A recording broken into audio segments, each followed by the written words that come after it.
Bonjour à tous ceux qui viennent de nous retrouver. Bienvenue à ce forum de l'Association française pour un sport sans violence et pour le fair play. Le thème de cette journée, c'est victime ou source de violence, l'arbitrage. Eh bien, nous répondons à ces questions. Nous allons, dans cette deuxième table ronde, nous poser la question, y a-t-il plusieurs familles d'arbitres et de juges? Quelles sont leurs protections? Quelles sont les évolutions à apporter à la fonction? Nous allons accueillir Patrick Vajda pour lancer cette deuxième table ronde, arbitre international d'escrime. Alors nous allons l'accueillir aussi en tant que fondateur de l'AFCAM, Association française du corps arbitral multisport. Il est le président fondateur de cette IFSO, l'International Federation for Sports Officials. Alors Patrick, c'est à vous avec cette question donc qui va lancer notre table ronde. Y a-t-il plusieurs catégories d'arbitres? Oui, merci Frédéric. Alors à la question, y a-t-il plusieurs familles? D'abord, il faut savoir combien nous sommes. On est les seuls à pouvoir le faire. Nous sommes 246 000, 30% de femmes, ce qui est bien mais pas suffisant. D'abord, il y a des professionnels et des amateurs. Qu'est-ce qu'on entend par professionnels? Ce sont des arbitres qui gagnent leur vie, dont la principale source de revenus est l'arbitrage. Ils sont certainement en France moins de 400. Y a-t-il plusieurs familles en termes de niveau? Oui, bien sûr. Il y a le haut niveau, voire le très haut niveau, et les autres. Sur les 246 000 arbitres, nous avons à peu près, tous sports confondus, entre 5 000 et 5 500 arbitres internationaux. Arbitres de haut niveau, c'est encore une autre famille. Il y a entre 400 et 600 noms. Mais je voudrais revenir sur les familles par rapport à la rémunération que touchent les arbitres et les juges, bien entendu, en France.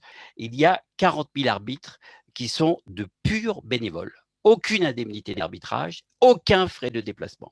Il y en a 40 autres 1000 qui ne touchent que des frais de déplacement. Et puis donc, il y en a 166 000 qui sont remboursés en termes de frais de déplacement et qui reçoivent des indemnités d'arbitrage qui vont de 5 € à 100 € ou 200 ou 500. Ce sont finalement des toutes petites sommes. On est très, très, très loin du professionnalisme. Et puis, il y a une dernière notion, ceux qui sont inférieurs à 14,5% du plafond annuel de la sécurité sociale, entre 4 et 5 000 € annuels. Une dernière famille aussi extrêmement importante, ce sont les juges et les arbitres. Qu'est-ce qu'un juge? Qu'est-ce qu'un arbitre? L'arbitre, c'est celui qui intervient sur le match. Quant au juge, c'est généralement celui qui va juste noter ou indiquer à l'arbitre de centre quelle pourrait être sa décision. Et puis enfin, une dernière catégorie sur laquelle je voudrais insister, c'est sport individuel, sport collectif. Arbitrer 2 athlètes, c'est vraisemblablement plus simple que d'en arbitrer 30 sur un terrain. Et puis enfin, en termes de protection, quelle protection pour l'arbitre? Il y a d'abord la protection de la licence, qui est extrêmement, j'allais dire, faible, puisqu'il y a une assurance dans la licence et qu'on s'est aperçu récemment que malheureusement, celle-ci ne jouait pas toujours pour défendre l'arbitre. Il y a aussi celle des commissions de discipline, qui est une forme de protection.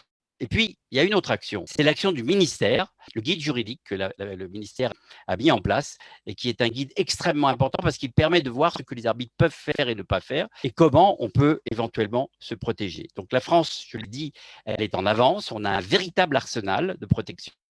Mais malheureusement, cela n'évite pas les agressions physiques et je dirais que lentement mais sûrement, elles s'accélèrent. Merci Patrick. Alors je vous présente nos 6 intervenants de cette deuxième table de ronde. On commencera par Michel Planck.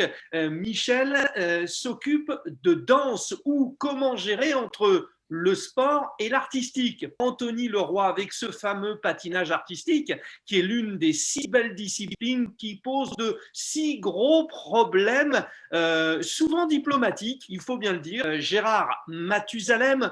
Alors, ce patinage de vitesse, oui, vous savez, il n'y a même pas de piste de patinage de vitesse en France. Imaginez comment recruter des arbitres et comment vivre sur ces disciplines qui sont souvent peu médiatisées. Alain Girard, lui, c'est le football américain. Oui, il y a bel et bien du football américain en France et qui se porte bien et qui s'inspire à la fois du fonctionnement américain et puis aussi qui est dans la réalité d'un sport peu exposé dans notre pays. Joseph Bissang fait partie de nos vedettes invitées aujourd'hui. On a parmi les plus grands arbitres français dans ces tables rondes. Lui est bien sûr entraîneur de basket, vous le connaissez souvent, élu par ses pairs et par le monde du basket comme étant un des meilleurs arbitres.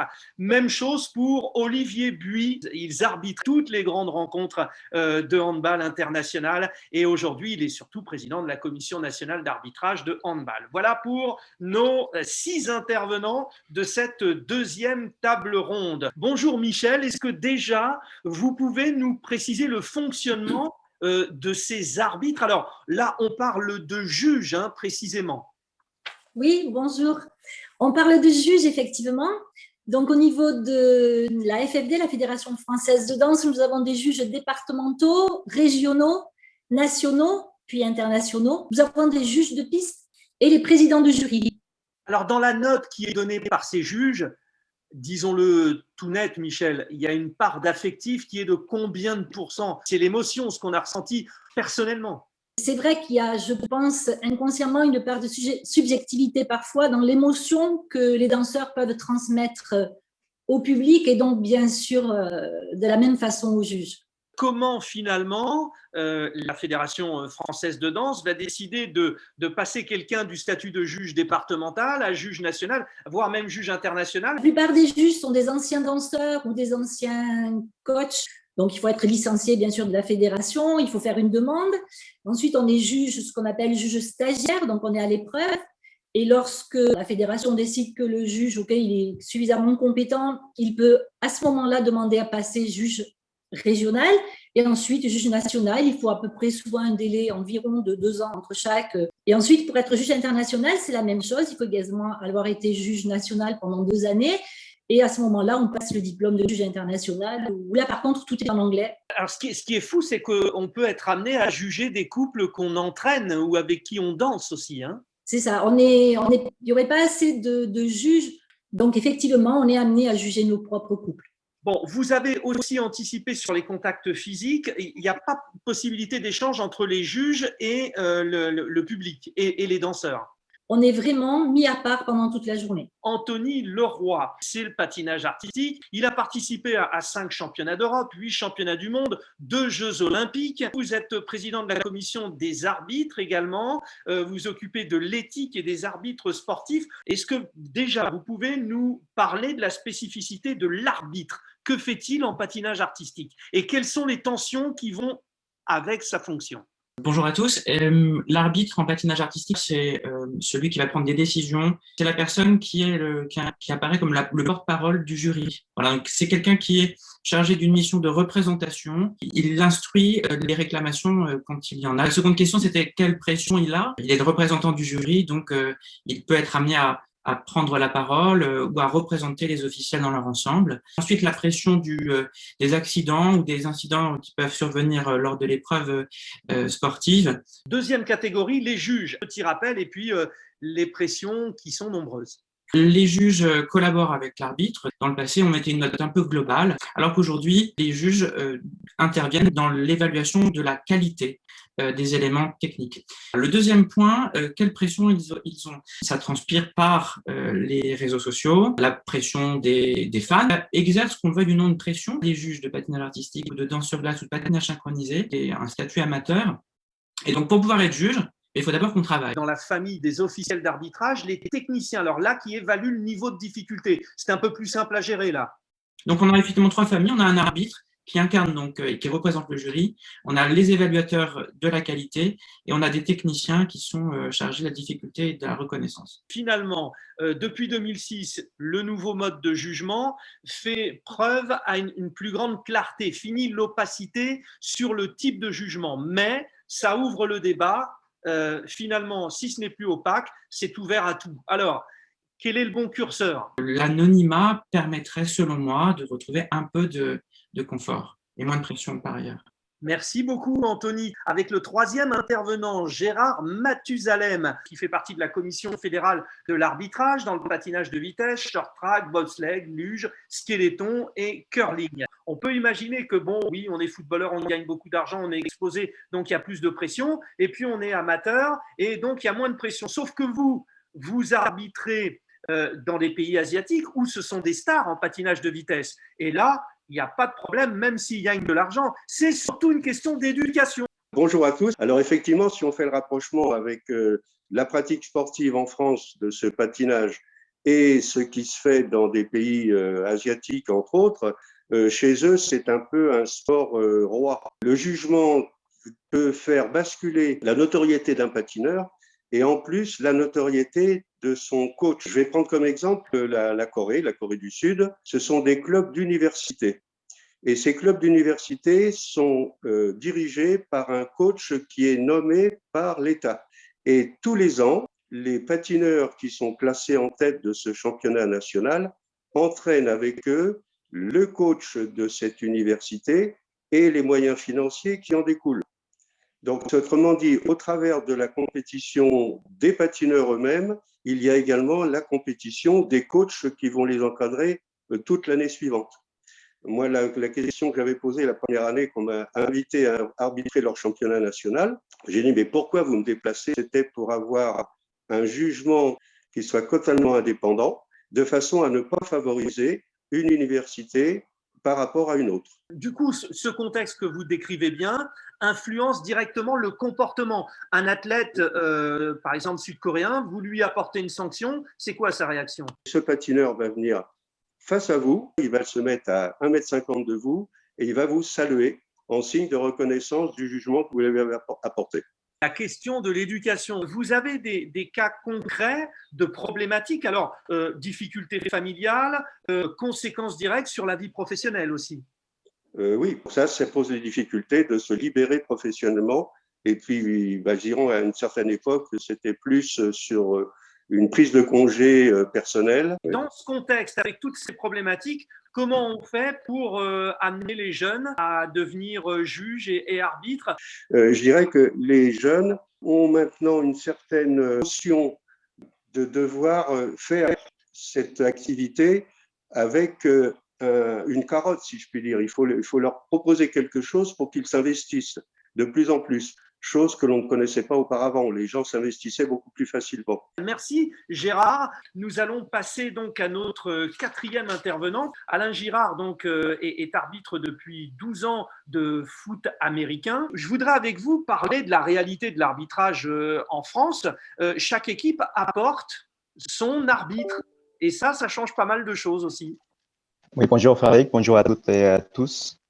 C'est un sport un sport de combat collectif. C'est un sport où il y a beaucoup de contacts, donc il faut beaucoup d'arbitres et de juges. Pour vous donner une idée, chaque match, il faut 7 arbitres. Donc, temps principal, quand on arrive à bien se débrouiller, on en a 5. C'est vraiment quand on a le haut niveau qu'on a, il y a le cahier des charges de la D1 et la 2e division qui exige avoir 7 arbitres. Donc, quand on joue en championnat régional ou en 3e division, on se limite à 5 arbitres. Donc, la Fédé, on peut attribuer qu'un seul arbitre. Donc, on demande dans le cahier des charges que chaque équipe apporte 2 arbitres.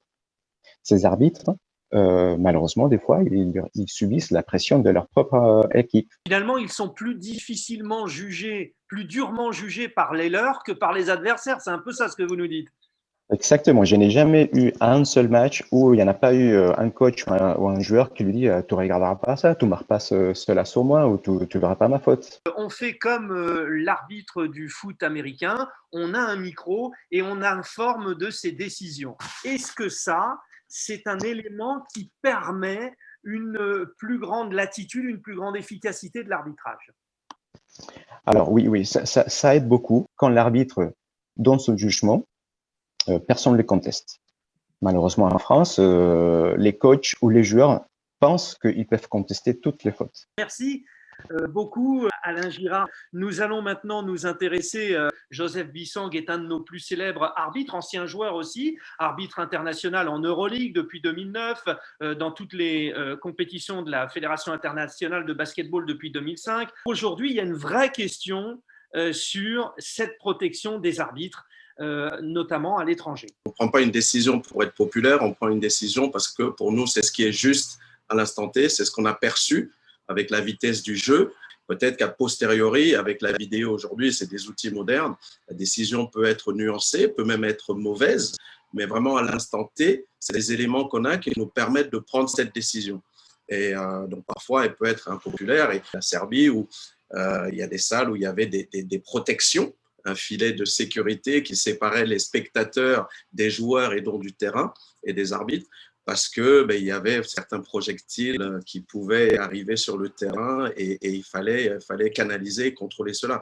Bon, que les fédérations européennes mettent à votre disposition un service de sécurité? Est-ce qu'il y a des règles très précises au niveau européen, par exemple? C'est draconien. C'est draconien. Il y a vraiment presque une milice armée pour protéger les joueurs et les arbitres par rapport à certaines salles. Et derrière, bien entendu, si un rapport est établi, les sanctions qui sont prises sont lourdes. Est-ce qu'il vous est arrivé d'avoir peur dans ce contexte? Alors, je ne dirais pas d'avoir peur, parce que quand on est arbitre, on sait dans quelle salle on va, on connaît l'ambiance de la salle, on connaît les équipes en présence, mais ce que je dois reconnaître, qu'il y a certaines salles qui étaient parfois à la limite. Est-ce que les sanctions sont à la hauteur? Personnellement, si je suis amené à faire un rapport sur une salle par rapport à un débordement, je ne demande pas qu'une sanction telle ou telle sanction soit prise, en fait. Je rapporte les faits circonstanciés et c'est à la commission de discipline de prendre la décision qu'elle estime légitime par rapport aux faits qui ont été rapportés. Et il est important dans ce cas-là, vraiment pour nous, arbitres, d'être précis. En France, on essaie d'éradiquer les mauvais comportements. En Europe, on a emprunté également ce chemin. Alors, merci Joseph. Nous allons conclure cette table ronde avec Olivier Buis, qui s'occupe maintenant des commissions d'arbitrage à la Fédération française de handball. J'aimerais avec vous rentrer dans le vif du sujet sur vos activités. Vous, cette commission disciplinaire, pour vous, c'est le secret de l'efficacité pour préserver l'arbitrage, avec notamment le bon exemple du rugby. Expliquez-nous. Ouais, je considère que la commission de discipline au niveau du rugby est intransigeante sur les dérives au niveau des propos et des interviews après les matchs, au niveau des joueurs et des entraîneurs. Elle sanctionne, je pense, à bon escient, et ce qui permet d'avoir dans ce sport d'avoir une bonne culture et qu'il n'y ait pas de dérives. Et c'est peut-être ce qui manque un peu dans notre sport, à nous, où on a une commission de discipline qui est beaucoup plus clémente et qui n'intervient pas dans les propos au niveau des joueurs. Et je pense que ça, c'est vraiment une bonne intervention. Il y a aussi maintenant l'utilisation de la vidéo en handball sur les compétitions internationales. Cette clarté, finalement, ça a calmé la pression sur les épaules de vos arbitres ou pas? Ça permet surtout d'apaiser au niveau des bancs et puis au niveau des téléspectateurs quand ils s'aperçoivent que l'arbitre a donné la bonne décision. Aujourd'hui, clairement, un arbitre dans le handball ne peut pas être professionnel. C'est, on va dire, plus pénalisant pour lui qu'autre chose. C'est un dossier qu'on traîne depuis 7 ans. On essaye de professionnaliser un peu notre sport. On est toujours amateur. Le problème, c'est qu'on n'a pas encore défini le statut, si c'est un travailleur indépendant ou un CDD d'usage comme les sportifs. Et voilà sur quoi on bute à l'heure actuelle. La fédération et la Commission nationale d'arbitrage, on cherche vraiment à pouvoir essayer de professionnaliser l'arbitrage. Mais je vous assure que c'est difficile. On est en combat constant avec la Ligue nationale de handball. Sachant qu'il y a une limite d'âge aussi et que donc on ne peut pas faire carrière dans l'arbitrage parce qu'il y a cette limite d'âge qui nécessite d'être dans la pleine possession de ses moyens physiques. Dernier point, il y a eu, comme dans toutes les fédérations, une élection d'un président. Vous, à titre personnel, vous avez institutionnalisé d'une certaine manière la présence des arbitres dans la gestion d'une fédération. Et ça vous permet d'agir au niveau de la base et de l'élite. Complètement. Nous avons été élus au mois de décembre. Donc, j'ai arrêté ma carrière d'arbitre. J'ai fait une carrière de 30 ans au niveau de l'élite. Et maintenant, je me dédie complètement aux arbitres, que ce soit au niveau élite jusqu'à la base, parce que pour moi, la formation est tellement important. Si on veut avoir une élite de qualité, il nous faut absolument travailler à la base. Finalement, chaque on va dire, structure, institution sportive devrait avoir parmi des décideurs un représentant des arbitres. Ça, c'est une vraie réponse. J'espère. Merci, c'était parfait.